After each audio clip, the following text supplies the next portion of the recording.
Esa es la ventaja de que te pidan tu resumen profesional, ¿no es cierto?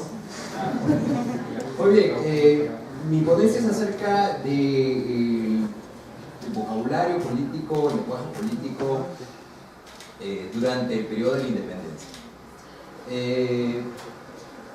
Quisiera centrarme en un actor o en una serie de actores particulares. No quiero hacer una exploración acerca del lenguaje político de la época, de los diversos actores, porque tenemos muy poco tiempo, y quisiera centrarme en los sectores populares. Aprovecho la ponencia anterior, la ponencia de Gustavo Montoya, para montarme en lo que él ha planteado y dar algunos acertos, presentar algunas inquietudes y algunos avances que estoy trabajando recientemente. Lo primero, considerando la calidad del público, es por qué trabajar lenguaje político y específicamente por qué trabajar conceptos políticos. Vengo trabajando esto desde hace algún tiempo. Fui parte del proyecto de Javier Fernández Sebastián para hacer un diccionario de conceptos políticos en Iberoamérica, y a partir de esta experiencia pues quiero compartir por qué es importante analizar este tipo de fenómenos sociales. En primer lugar, los conceptos políticos hacen dos cosas: describen y prescriben la acción política. Describen la acción política en el sentido que permiten, digamos, hacer un rastreo, un itinerario, permiten a los actores, en un contexto político dado, les permiten explicarse las características y las posibilidades de acción en un régimen político. Y en segundo lugar, los conceptos políticos también prescriben la posibilidad de los actos o las posibilidades de los comportamientos de los actores. Generan una especie de itinerarios posibles. Muy bien. Entonces, con eso no termino de agotar los conceptos, la importancia de los conceptos políticos, pero con eso nos permite comprender, o con esta entrada nos permite comprender, digamos, de alguna manera su importancia. Entonces, en ese sentido, vale la pena pues estudiarlos. Por ejemplo, el concepto democracia actualmente.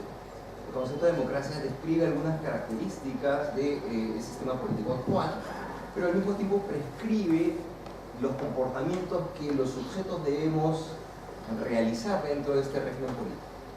Muy bien.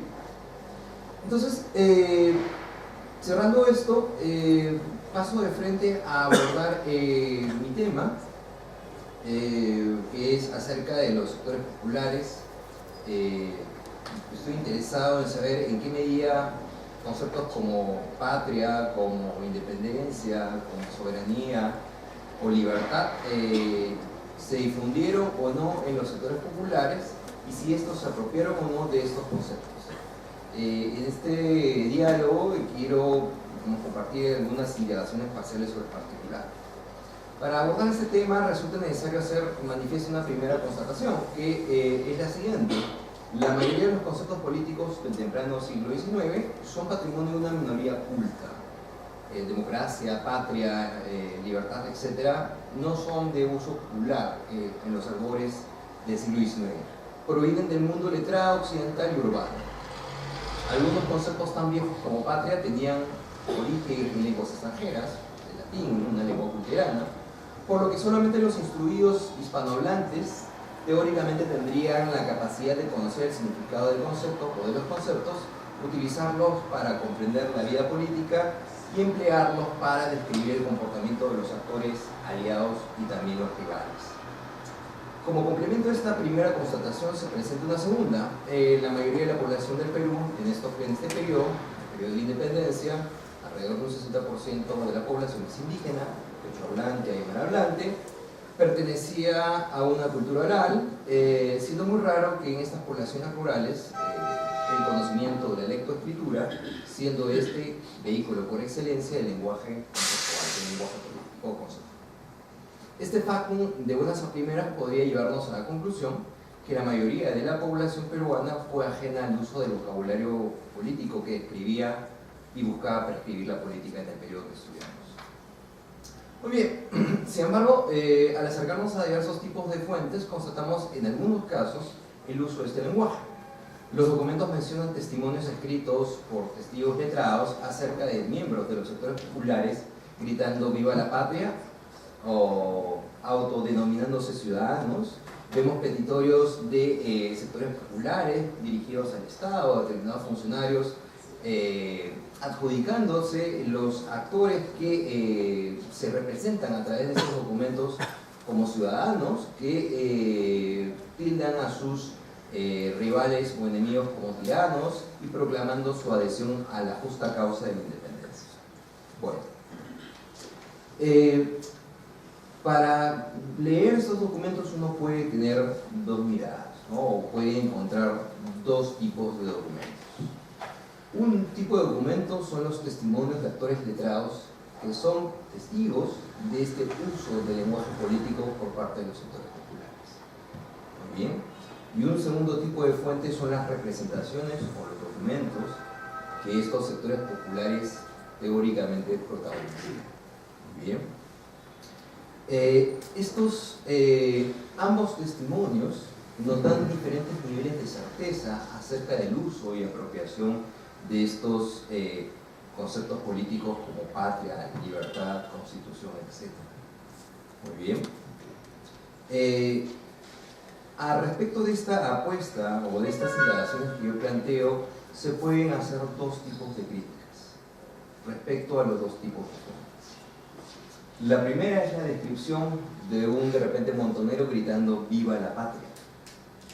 Bueno, uno se podría preguntar si es que este personaje sabía realmente qué significaba patria, ¿no? Pues patria no solamente es territorio, tiene una, digamos, densidad semántica importante, significa territorio, pero también significa libertad, significa constitución, nación, en fin, una serie de elementos.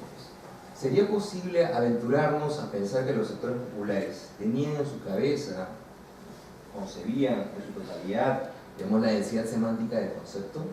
Bueno, es algo que de repente nunca sabremos. Es algo para el caso de la jurada, ¿no es cierto? Pero es casi imposible saberlo.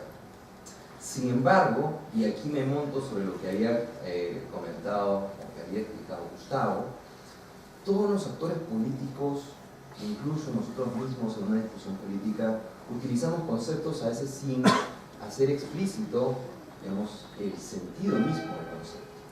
Sabemos utilizarlos, pero si yo le pido a ustedes que me den una definición formal de democracia, no sé si todos estaremos en la capacidad de hacerlo. Y en ese sentido, pues, me apoyo en una investigación que hizo Raúl Hernández Asensio en el año 2005, publicada un texto de Víctor Vich, El Estado está de vuelta, acerca, su texto se llamaba ¿Qué es la democracia? Un texto muy reciente, o sea, de 2005. Y cuando se le preguntaba a los sectores populares qué cosa era la democracia, todos sabían cómo articular el concepto, pero nadie podía dar una definición canónica de mismo. Entonces, más allá de las extrapolaciones que no son posibles, pero este acerto que plantea Hernández me hace pensar si era necesario que los sectores de la época supieran qué cosa significaba este tipo de conceptos. Pues es real que lo utilizan. Muy bien, me refería a otro tipo de fuentes también. Las fuentes en donde los actores se representan ante autoridades. Por lo general, por el tipo de lenguaje, este tipo de fuentes, todo apunta que han sido escritas por intermediarios culturales. Intermediarios como los que trabaja el profesor Clave, ¿no es cierto? Que son miembros de los, no quiero decir sectores populares, pero de repente de los, no pertenecen a las élites, no necesariamente las élites de Lima, ni las élites de las ciudades principales del virreinato, sino que son actores más modestos. Son actores que permiten canalizar las demandas y que en el contexto de la independencia van a ser los portavoces de estos sectores populares que luchan en este contexto de guerra. En ese sentido, vuelvo a remitirme a la conferencia de Gustavo, quien decía que estos actores populares tienen agencia. ¿Qué quiere decir esto? Que los sectores populares son agentes, no son, digamos, cosas, sino que tienen voluntad. Y en ese sentido, estos sectores populares no son arrastrados por fuerzas históricas, digamos, inconmensurables, indetenibles, inexorables, sino por el contrario, ellos deciden, negocian y luchan. Bien, en este contexto de guerra, estos sectores populares, y los documentos lo muestran, negocian su participación con los diferentes bandos. Pero negocian utilizando estos conceptos, este vocabulario. Lo utilizan. Uno podría afirmar que no son los sectores populares los que escriben esos textos. ¿De acuerdo? No son. Pero los sectores populares saben el prestigio retórico de estos conceptos. Y ellos dan el insumo o los insumos para la producción de esos textos. Ya, muy bien. Solamente tenía varias cosas que quería decir, pero en fin, súper corto. Solamente voy a referirme a un caso, al caso del distrito de Hondores, un distrito del departamento de Junín en el año 1827. Los alcaldes y pobladores de este distrito presentan una queja contra el cura de la localidad, Estanislao Márquez, a quien se le acusa de haber promovido la causa realista durante la guerra, así como otros abusos físicos a sus pobladores y el incumplimiento de sus deberes eclesiásticos. Una cosa interesante que llama la atención es que varios de los recurrentes de la representación, de la queja, se titulan a sí mismos ciudadanos. Y no solamente son los alcaldes quienes se autotitulan ciudadanos, sino también personajes particulares. Muy bien. Solamente quiero terminar con la respuesta o el informe que hace el comisionado, que tiene que ver si esta acusación es verdadera. Entonces voy a hacer una paráfrasis del texto y al mismo tiempo voy a recoger algunas palabras de este informe. Y dice el informe así: antes de la revolución, el pueblo de Hondores, estaba compuesto por hombres rústicos e inciviles, producto de la falta de sociedad, la aspereza del clima y la geografía, la falta de producciones, comercio y trato urbano con otros pueblos. Cuando se produjo la campaña de la independencia, los habitantes de Hondores se manifestaron a favor del ejército patriota. Durante esta desgarradora guerra de Fiabrositas, estos personajes olvidaron los escasos conocimientos que tenían de religión y adquirieron otros de inmoralidad, libertinaje, inspirados por algunos jefes y oficiales que se pusieron a la cabeza de sus guerrillas. Aquí cierro una cita. Luego de terminada la guerra, buscaron las autoridades de la República restablecer el orden social con la creación de municipalidades.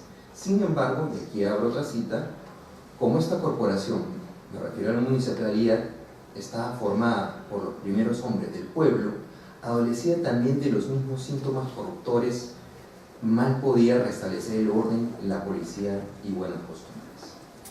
Muy bien.